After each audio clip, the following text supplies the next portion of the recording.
नमस्कार सर्वांना. श्री स्वामी समर्थ. मी इगतपुरीची या चॅनलमध्ये आपल्या सर्वांचं स्वागत आहे.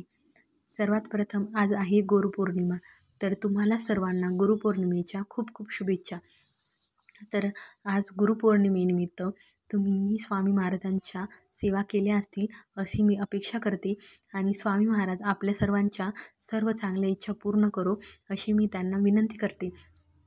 तर आज गुरुपौर्णिमा असल्याने गुरुचरित्र आणि नवनाथ भक्तिसार ग्रंथाचे पारायण चालू होते, तर ते वाचून घेतले अगोदर.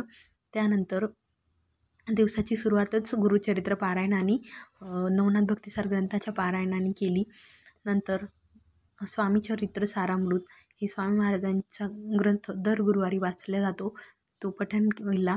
त्यानंतर गुरुचरित्र ग्रंथातील 14वा आणि 18वा अध्याय वाचून घेतला, जो दररोज वाचला जातो.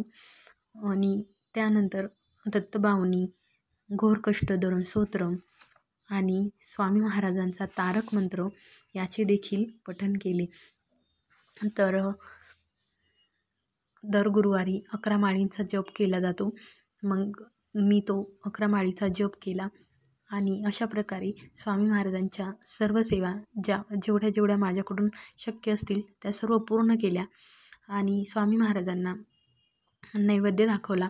नैवेद्यामध्ये मी लाडू बनवले होते. तर आज गुरुपौर्णिमेनिमित्त सर्वांना उपवासच होता, त्यामुळे स्वामी महाराजांसाठी लाडू बनवले होते आणि ते नैवेद्यामध्ये दाखवले. नैवेद्य दाखवल्यानंतर उपवासाचे फराळ वगैरे केले आणि मग आम्ही स्वामी महाराजांच्या मंदिरामध्ये गेलो होतो. मंदिरात गेल्यावर स्वामी महाराजांचे दर्शन घेतले. तेथेही गेल्यावर खूप छान वाटलं, मन अगदी शांत झालं.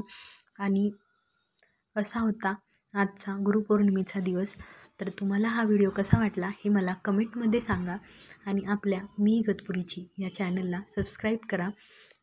तुमचे काही प्रश्न असेल तर मला ते कमेंटमध्ये विचारू शकता. आणि धन्यवाद. Thanks for watching my video. Shri Swami Samarth.